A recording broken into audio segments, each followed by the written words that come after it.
உண்ணாவிரத போராட்டம் என்று பேசினாங்க, முன்னெடுத்தாங்க, மக்கள் முன்னெடுத்தாங்க. அப்பதான் நாம் தமிழர் கட்சிக்காரங்க நாங்க உள்ள போறோம். மே 9, 2024 ஆண்டு நாம் தமிழர் கட்சி அண்ணன் செந்தமிழன் சீமான் அவர்களுடைய தங்கையாக நான் அந்த போராட்டத்தில் கலந்து கொள்ளும் போது நான் சொன்னேன், எனக்கு கேளுங்கள் தரப்படும், தட்டுங்கள் திறக்கப்படும் என்பதில் நம்பிக்கை இல்ல. வாங்கி சிபிசிஎல் கதவை உடைப்போம், வாங்க என் அன்பார்ந்த தாய் தமிழ் சொந்தங்களை என்று கேட்டேன். இதுவரைக்கும் அந்த போராட்டத்தை கண்டுகொள்ளாத கலெக்டர் 10ஆம் தேதி வந்தான். 10ஆம் தேதி வந்து உங்களுக்கு தேவையான இழப்பீட்டை நாங்கள் தருகிறோம், இந்த ஆகஸ்ட் 31, 2024 ஆண்டுக்குள்ளே நாங்கள் இழப்பீடை தருகிறோம் என்று சொன்னான். 4 ஆண்டு கால மக்கள் போராட்டம் வென்று கொடுத்தது நாம் தமிழர் கட்சி, நாம் தமிழர் கட்சி, நாம் தமிழர் கட்சி. நாங்க சொன்னோம், செஞ்சோம்.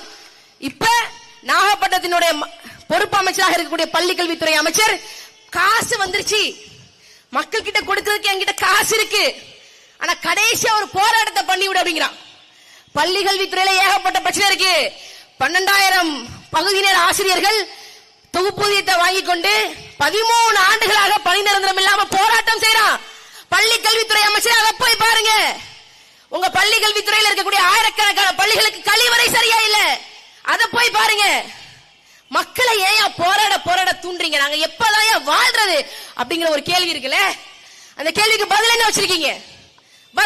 இந்த பரந்தூர் விமான நிலையம் 2024 ஆண்டிலே நாங்கள் விமான நிலையத்தை கட்டிவிடுவோம் என்று இந்திய பாராளுமன்றத்தில் பேசப்பட்டதே. அன்பார்ந்த தாய் தமிழ் சொந்தங்களே, போராட்டம் தொடர்ந்து கொண்டே இருக்கலாம்.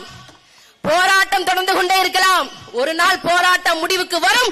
எங்கள் அண்ணன் செந்தமிழன் சீமான் அவர்கள் சார்ஜ் கோட்டையிலே செந்தமிழன் சீமான் ஆகிய நான் என்ற பதவி ஏற்கும் போது பரந்தூர்ல விமான நிலைய போராட்டத்தை ரத்து செய்யறதுக்கான சாத்தியக்கூறு இருக்கிறது. ஏன் என்று கேட்டால், பரந்தூரிலே விமான நிலையம் என்கின்ற பேச்சுக்கு இடமில்லை என்ற செய்தி உங்களுக்கு வரும், கட்டாயம் வரும். எங்கள் அண்ணன் கையெழுத்து போட்ட உடனே மக்களுக்கு எதிரான அத்தனை விஷயங்களை நாங்க ரத்து செய்வோம், தடை செய்வோம். அதுக்கு ஒரு வாய்ப்பு கொடுங்க. கடைசியாக இறுதி 2 நிமிடம்.